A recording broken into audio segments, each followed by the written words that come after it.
This episode of A.C.M.G. Presents Talk Time Live is brought to you in part by Viewfinder's Identity Search and Design. Your choice for web design, graphic design, and all multimedia development needs.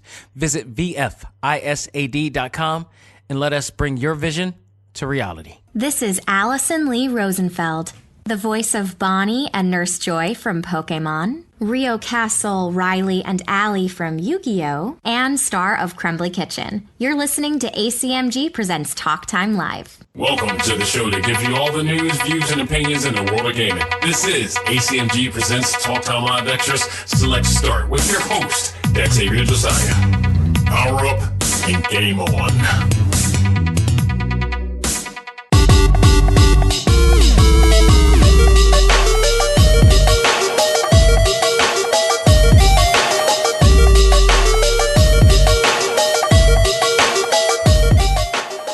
Ladies and gentlemen, welcome back. This is A.C.M.G. Presents Talk Time Live Extra Select Start. I am your host, Xavier Josiah. Folks, this has been a great week, and I want to first thank all of the listeners and friends and family and everybody who has reached out to me to congratulate me for the 200th episode of Talk Time Live Prime.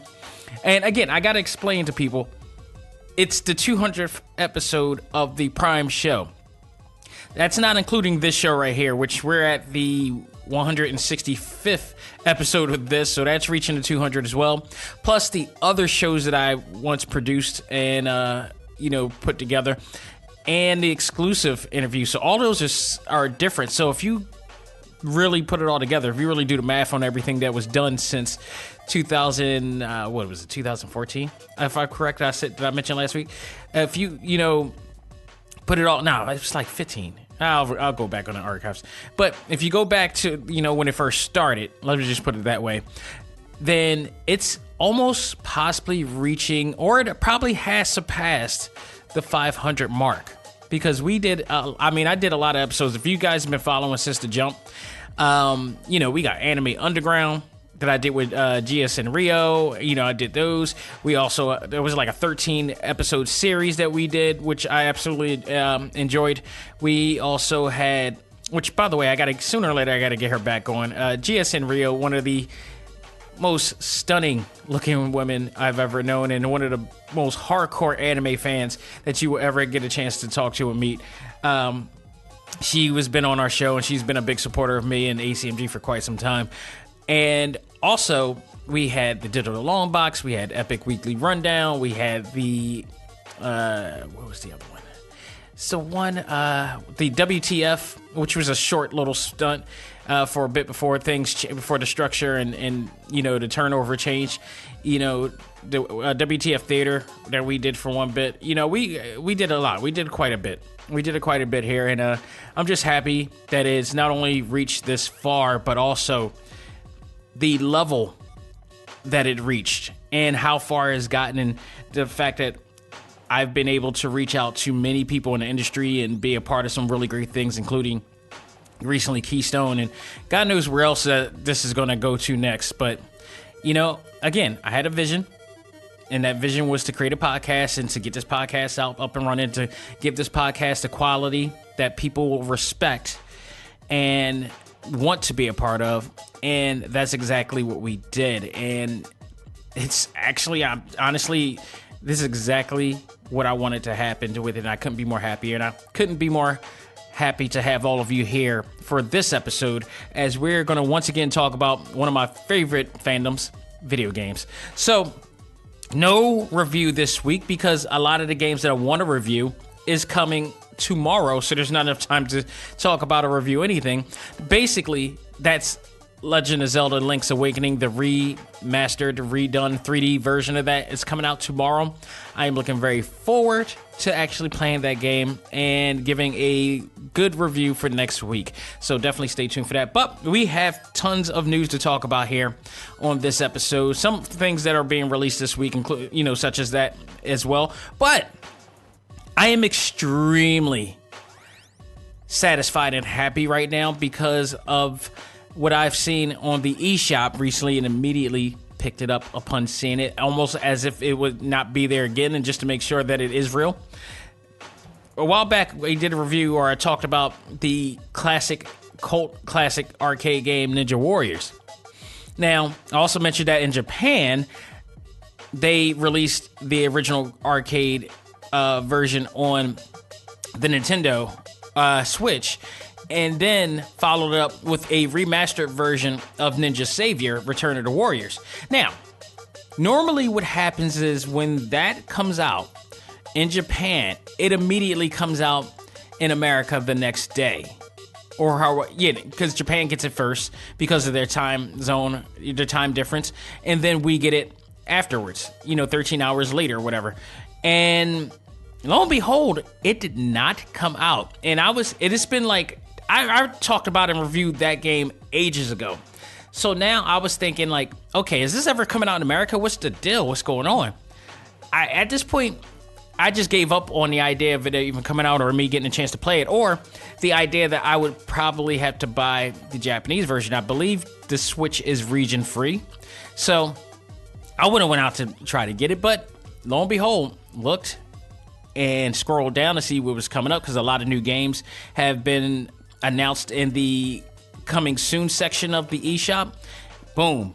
Ninja Savior: Return of the Warriors is finally coming October 15th to not only the Nintendo Switch, but also the PlayStation 4. So you guys will get a chance to check it out as well. I believe Steam probably has it too, or if not, they will have it.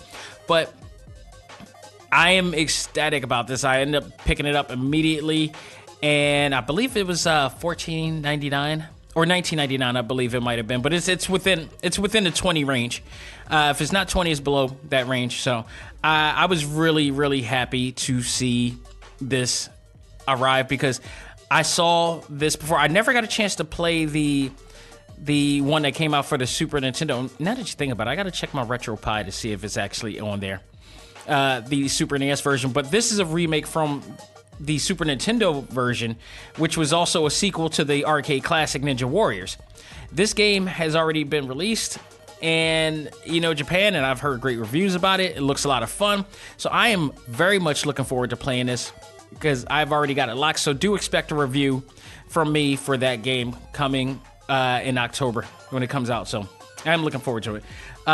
There's another game that I will mention too later on, but you got to remember also Overwatch for the Nintendo Switch will also be debuting on October 15th as well. The Legendary Edition will be available for only $39.99. Now, I say only $39.99 is because when I got it recently for the Nintendo Switch to do my homework for the Overwatch panel at Keystone Comic-Con that I was hosting, I think I paid a full $60 for that.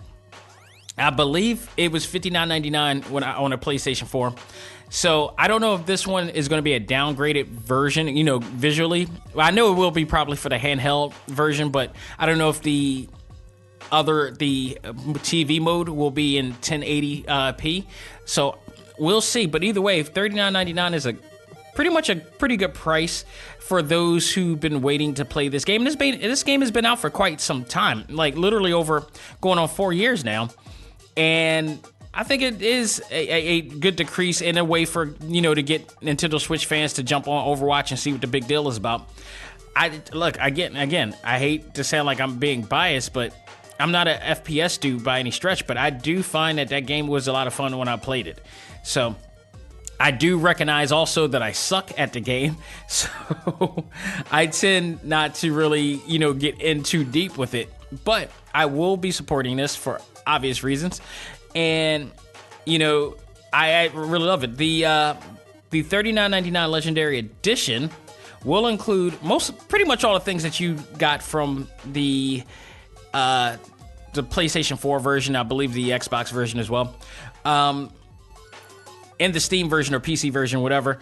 But you're getting all of that for a lower price. It's really good. You get 5 Legendary Hero skins, you get 5 Epic Hero skins, you get 5 Origin skins, and more. So, jump on it. If you want to know if you're an FPS dude, jump on it. Or even better, if you are just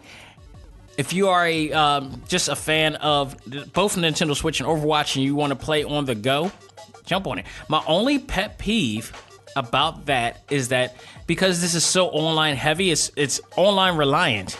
You will not be able to play that while on the road unless you unless you have one of those brand new cars, those new 2019 editions cars with the Wi-Fi already built in, which I believe we may have in our car. But my wife just got a new car, so I know she may have it in her car, but she has not applied for it.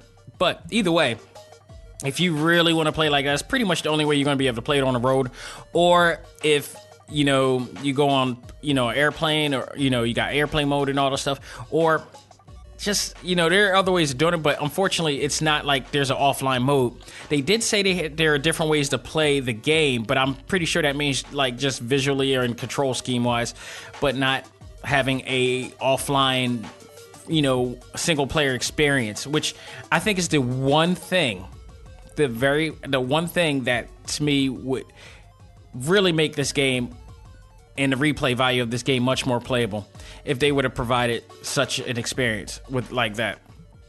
But who am I to talk? These guys got over 100 Game of the Year awards, so I can't really talk on that note because, yeah, again, it is very much fun. It is launched one of the biggest esport, promotions in the country, if not the world. Whatever they did right. So kudos to them. And of course, I will be jumping on to buy that as well. So the other game I'm looking forward to coming up is Ghostbusters, the video game remaster, because I never got to play that when it was on the PlayStation 4 and Xbox. Well, I don't play the Xbox, but you get my drift. I didn't play it when it was out before. It will arrive on the Nintendo Switch, also the PlayStation 4 and Xbox One on October 4th for only $29.99. So I think that's an absolutely great deal. But not only is that a great deal, one of my favorite mobile games is coming to the Nintendo Switch. And I don't play mobile games much. And I don't really advocate mobile games much because of their carny-like antics to try to get people to drain money off of you. But this one I've always played. This one is one of the games that didn't force you to force you to actually buy in-app purchases in order to have a great experience or fun experience, and that is the Asphalt series. Asphalt 9 is coming to the Nintendo Switch. This is one of the most action-packed arcade-style racing games ever. A very well recommended, stress-relieving game for those who are constant road rage in real life. And I say that because the game has you racing in a track, like Days of Thunder type, racing with really cool looking cars and beautiful looking cars. And they have you racing in tracks and really cool, really fun tracks with other cars, with the difference being that you can crash into these cars and run them over to get ahead. And the more you do, when you start, it's part the game. If you want to think of if you never played this game, you want to know how this game is. Think Days of Thunder with Tom Cruise and Fast and the Furious, with the exception that you literally can crash into a dude and gain more points doing so. And what happens is when you get hit by a car, when you hit a car, that car ends up, going to the back of the line. And you got to somehow catch up to the other cars. Being in the back of the line does not mean that you're automatically going to lose. It just becomes more challenging to try to catch up to the other cars. There is an RPG element to it as well. You can build your car up and tune it up and add more gears and whatever to power it up and make it faster. You can customize the car, decal, all that stuff to it as well. It's so much fun. It's the only game that I really would play in that game, and the only racing game I ever would play. I've brought Gran Turismo for so many years. I've never played those games. I just loved the way that it looked. I brought it out of respect to the designer who put it together. I used to call it a game built by God himself, and it was awesome. But I never would play it because it was so. And I'm not a driver. I don't drive at all. So it was way too close to the real deal, like a real driving simulator. And I was like, I'm good. But this Asphalt 9 is a very user-friendly. You don't have to learn how to drive. It's very arcade-style racing game, and you'll have a lot of fun, especially when you hit the thrusters and it's and you boost way far ahead, and it's so fast that the screen starts to blur. And you got to do it at the right time, and you got to make sure you are in control and you tune up your car enough to control it. So there is some depth to this game, albeit a arcade style racer. So it's going to be, I'm telling you now, it's going to be free. It's going to be free on the Nintendo Switch as it was on the mobile. However, the game is offering a bundle, which to me, I am all for this, that it includes more cars, decal, and more for only $19.99. Now, the interesting question here, because I've been playing it on mobile all this time, I don't know if this game is online reliable or not, or reliant or not. So that would be interesting to see if I put it on airplane mode and see if the game still play. Actually, I think I did turn off Wi-Fi on the game and it still played. So you may be able to play it offline as well. So that'll be interesting. That'll be really interesting to see if the game plays offline. And if it does, that's more power to you, because it's a lot, like, you talk about a game you could take on the road and like really just take it's fun and somewhat brain dead. You know, it's just you just driving by, just crashing, you know, ramming cars down and trying to get to the finish line. It's like playing a fighting game, pretty much, in a sense. That type of feel where it's just like you want to take your, you know, if you having a day and you need to just take your mind off to something and suspend your disbelief of things. Asphalt 9 is really good for that. It's really, really, I call it a great stress reliever for games. And trust me, I played that game during some stressful times and it worked. So the game is a ton of fun and one of the only games I enjoy. So get ready for it. It's coming on October 8th. Get ready for that as well. So, anime fans, let's talk Fairy Tail. One of the animes that I try to watch but never can get through because it starts off so slow. I know there are fans out there of this anime, but I hear it does pick up during the seasons when it changed, but it's such a slow start. I tend to drift off and I never even get far and finish it. But far be it from me to judge. There are a lot of fans out there, and what was it, last week, just previous week with Tokyo Game Show, Koei Tecmo announced that they will have your beloved anime, Fairy Tail, on a console very soon. It is making its game console. I don't think it's a debut. They've already had games prior to. So just consider this a new game for the Fairy Tail franchise is coming out. This game is slated to be a RPG turn-based game, which means I will not be playing it. But also, the game will include many of your favorite characters in the series, such as Natsu, Wendy, Lucy, Gray, Ursa, and many more. The game will also cover several arcs in the season. The game looks, for what it's worth, it looks absolutely drop-dead gorgeous. It looks very stunning.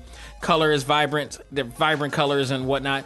Fortunately, you will not expect to see this game until next year. It's coming out sometime in 2020, but it will be out for the PlayStation 4, Nintendo Switch, and PC. Now, granted, I say this, and sometimes I break bread with turn-based RPGs, so it depends on how the schematics and the control scheme of things is with the game. So maybe, who knows? We'll see. But I can tell you now, it is a stunning-looking game. Maybe, much like I did with Ultimate Ninja Storm, maybe I can watch that to skim on some things and may encourage me to watch the series, actually. Now, granted, that doesn't mean I didn't watch Naruto Ultimate, the series.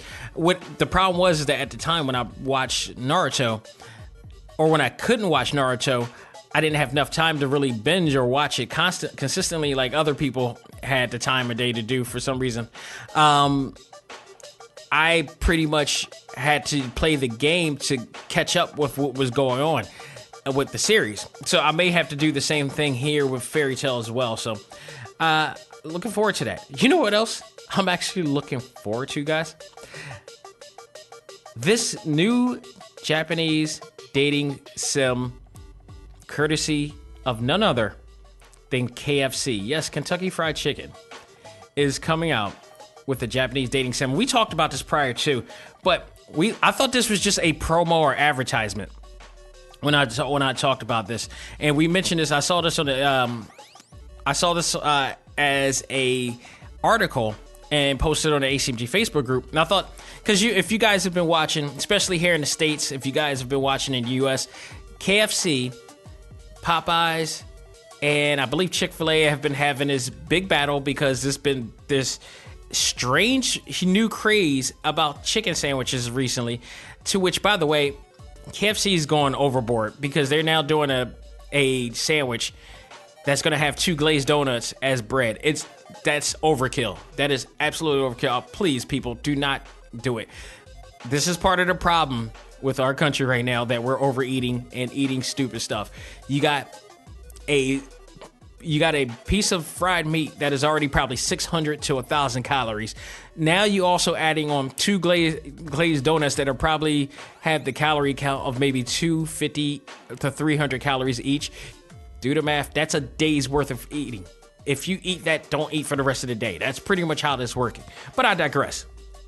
KFC, to their respect, have been coming out with the most fantastic, and I mean fantastic, promotional ads and commercials to date.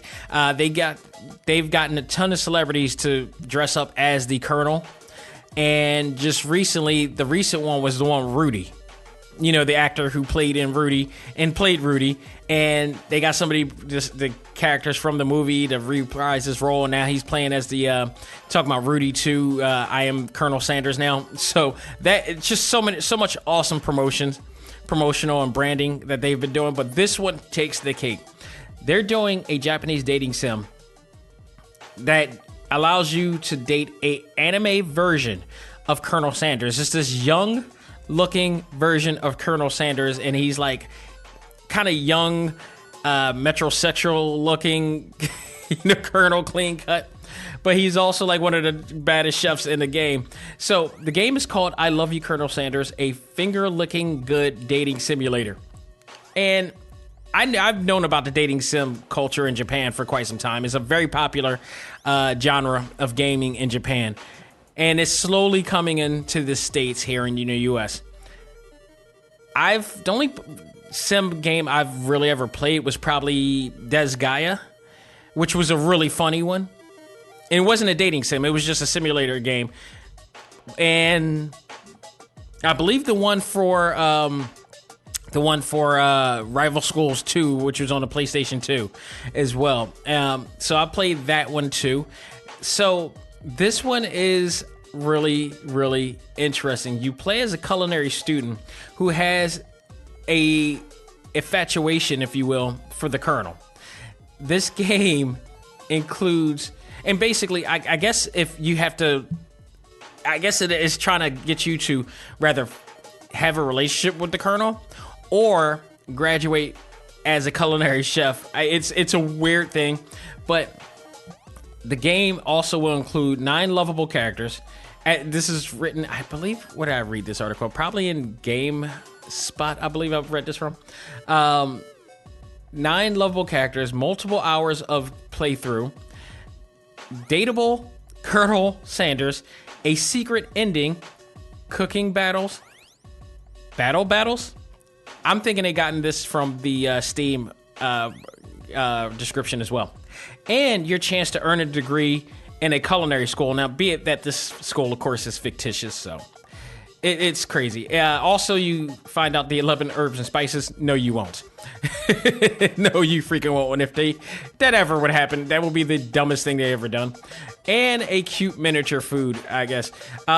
This is planned to come out on September 24th on the Steam. Now, granted, the funny thing is the post actually states that it's out now, or the promotional video, which I've posted on the A.C.M.G Facebook group, says that it's out now on the Steam. But I've had also reports that say that it's coming out on the 24th. So I'll see. Either way, I'm looking forward to checking this out. I do have a Steam account. I might actually find a way to invest in playing this game on the Steam first. There's no word as to whether the game will be on other platforms like the Switch or Xbox or the PlayStation Network or whatnot. So we will see. All I gotta say is, it's funny. I do believe, and I gotta ask people, developers, this, especially the next guest that will be on Talk Time Live exclusive, as to whether they use Steam as a tester before they go into the major consoles. Because I feel like that's what happens a lot. It's like some games go on Steam first to see how well it goes, and then they move on to other platforms like the Switch, like the eShop or PSN or Xbox Live, whatever.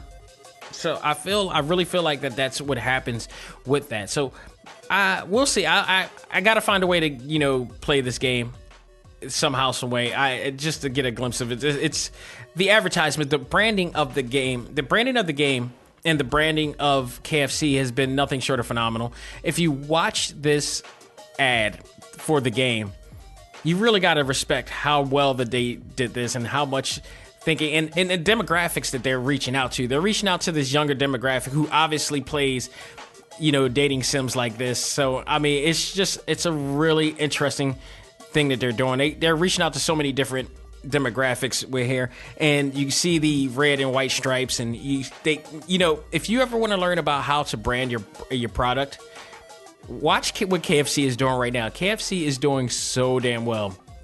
And I really, as a person who, works in that form of industry as well, I just, kudos to them. I applaud them for how they've been doing this.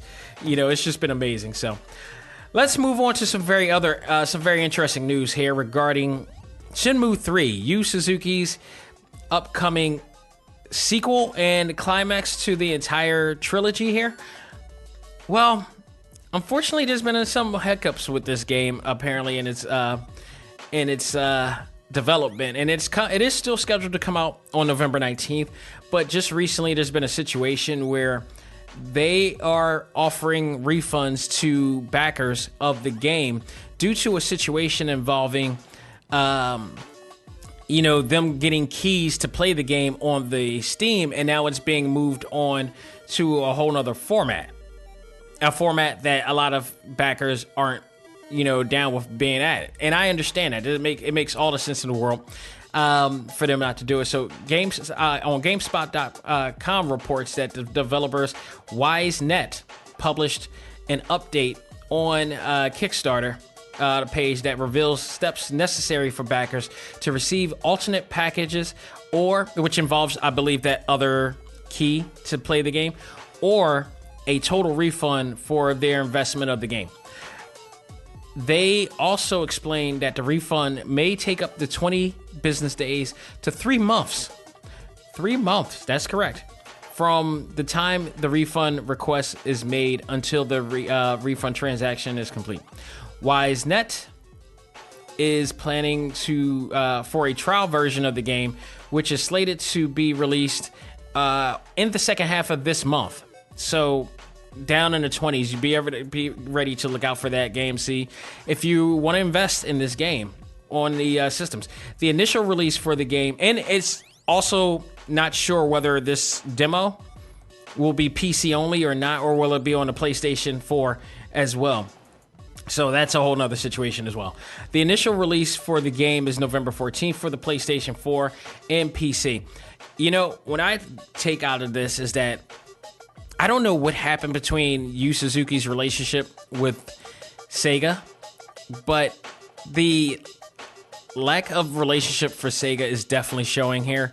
And I swear to goodness, if he was still having a working relationship with Sega right now for this game, I don't believe that this would happen. As far as I know, Sega is not a part of this project, especially with the fact that they came out with Judgment, which is a spinoff to the Yakuza series, and Yakuza 7 is coming very soon.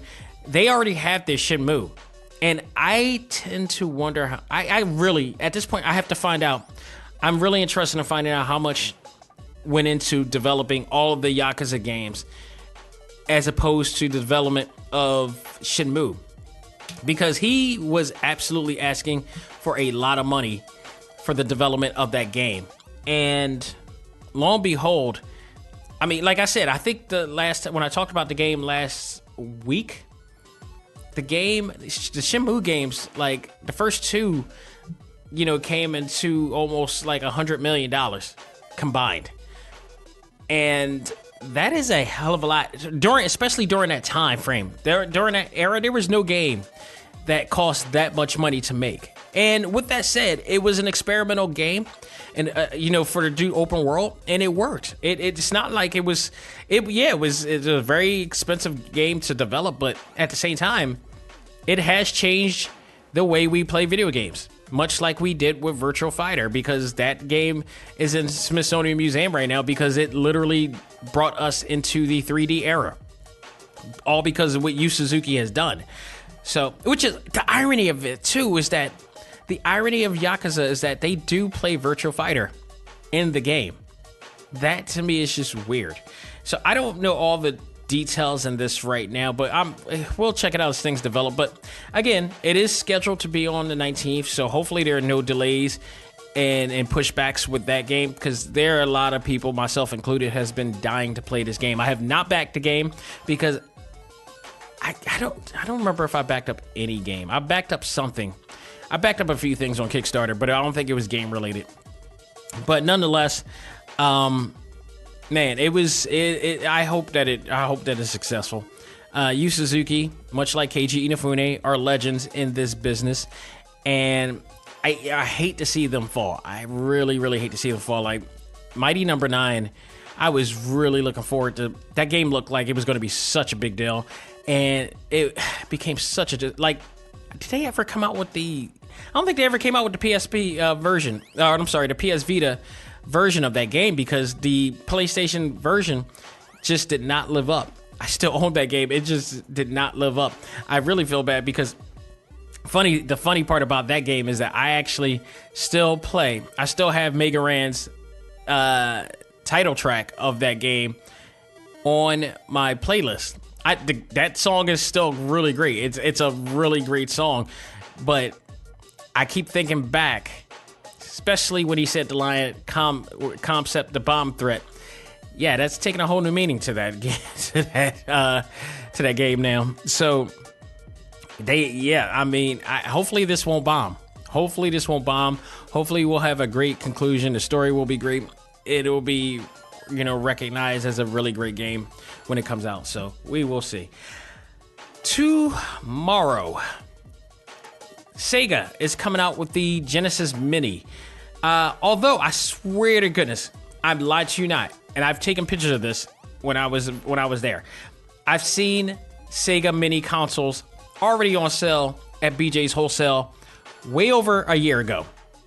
I don't know whether that's a fake version, but BJ's Wholesale was selling them. And now they have another version, this version includes 40 legendary games. This system is going for $79.99. It's on Amazon. It will probably be in retail stores as well. Honestly, my opinion on this, because we just talked about this before I started this show, and one of our members, shout out to Craig, he actually asked if anybody was going to get it, and I'm like, I think for nostalgic purposes, if you, like I said, like along with the Nintendo Classic and the Super NES Classic, if you want those games for nostalgic purposes, just to put on the mantle or a table, just as for display, I think that's when it's good to have it for that purpose. However, if you're getting it just to play the games itself, actually, I think it's not worth the amount of money they're asking for.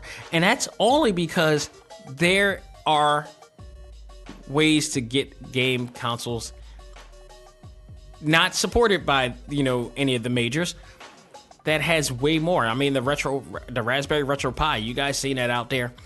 There are ways to get a hold of those, consoles that people can build for you, and it'll have a ton of games. I don't know how legal this is or not, or not advertising or endorsing, but it's kind of a waste to spend that much money on a console that only gives you is less than maybe 20 to 40 games when they have no ability to upgrade the console games or to sell. That's the one thing. It's like I think it would be better if they would have started off with 40 games, but give you maybe like a terabyte of memory space, or maybe 600 or 800 or whatever MB in the SD card that's embedded in there, in order to play more games and be able to download more games. That way they can keep making money off of these games.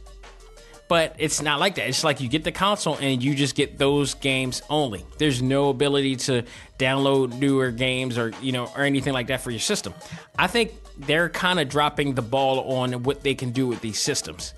Because if they allow it to have online access and allow you to be able to say, okay, I want to get this game, $5.99, boom, download it onto your system, it's there. Like you would with the Nintendo with the eShop and the PS. Like, for instance, 3DS used to have the Virtual Console, which is the ability to buy games digitally, but also get retro games as well. So the console series was always great for that. You got to play some of the games that you got now, but now you got the Raspberry Retro Pi, consoles that are out there that you can go and get the shell on Amazon or whatever like that and build your own console and download, ROMs, for some of your favorite games. They could be like up to like over 5,000 games in that console. You're paying the same price that you would probably pay for, a Sega Mini or a Nintendo Classic, or whatever like that. So if Nintendo and Sega switch up the way that they design these things, I think they can make more money off of the money that they already made from this. And I don't understand why they're just not thinking on that, but they'll try to get money off of you from every other part of the realm of the console and the industry or whatever. So again, it'll be out tomorrow. So I mean, think of it, if you want it, like I said, for nostalgia purposes, yeah, it might be worth it. It pretty much may be worth it. But also, there are other ways. If you're trying to play some of the old games, like the Retro Pi, more than likely will have allow you to have the entire library of the Sega Genesis and Mega Drive and Famicom and Super Famicom and Neo Geo. And it's just so much out there. So I don't know, man. I really don't know whether that's a good deal or not. So we'll see. Folks, believe it or not, that will do it for this edition of A.C.M.G. Presents Talk Time Live. Now, as we end this very short episode, I want to say that this is not the end. Tomorrow, I got the first of 3 Talk Time Live exclusive interviews coming for the fall season.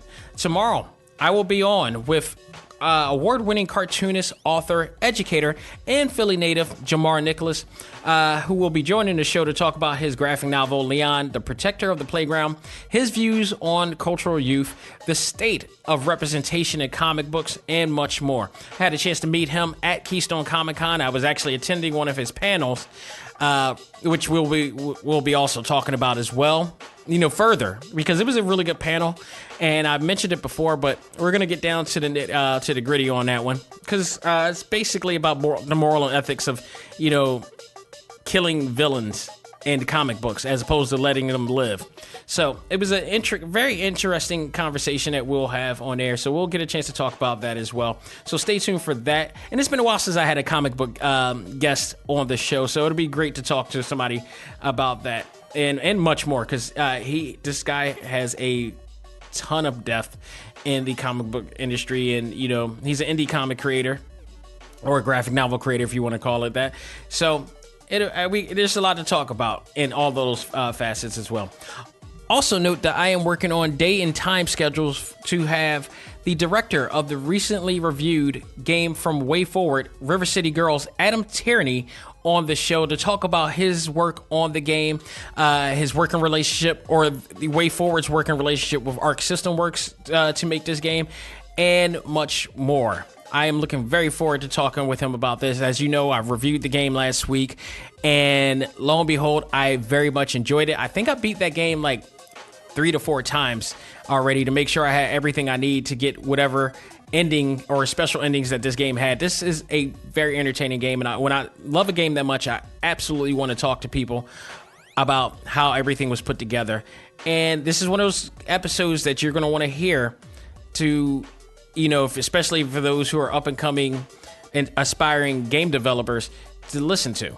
This is going to be a great episode for that one. So I'm very much looking forward to it and thanking him for, coming onto the show to talk about it. It's an awesome game. Really great throwback, but it's a modern day retro classic, if you will. So we'll have that on. And then I will also be working on having a very special guest who I am very much looking forward to having on the show, especially if you're a fan of Overwatch and Mortal Kombat. So stay tuned for that as well. And then, of course, this Sunday on the Talk Time Live Prime show, we will be reviewing the latest Netflix anime, Kabaneri of the Iron Fortress, which is a post-apocalyptic steampunk adventure involving zombies or zombie-like creatures who have destroyed most of civilization, and one girl, one female, who has the ability to take them all on. So stay tuned for that and much, much more. Again, thank you everybody for, supporting. Spread the word. Let them know that you can listen to this and every episode on TalkTimeLive.com. You could also check us out on iTunes, iHeartRadio, Stitcher, Google Play, and of course Podbean. You can check it out all there. If you want to listen to all of the interviews that we had on the show, you could go on to the exclusive page on TalkTimeLive.com, which is on the top left. You can see it there, or type in TalkTimeLive.com/exclusive for all of your favorite interviews from voice actors to comic book writers to comic book artists, game developers, you name it, they are on there.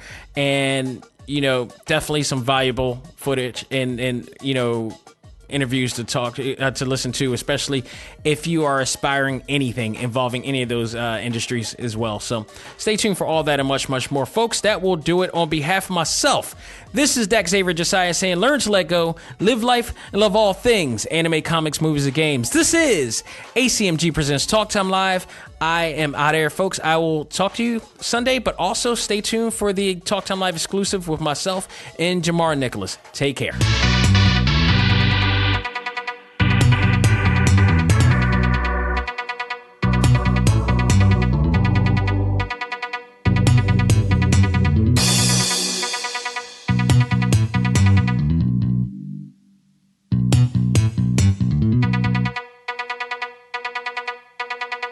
Music for this episode is provided by Game Chops. Check out these great chiptune tracks and more at music.gamechops.com.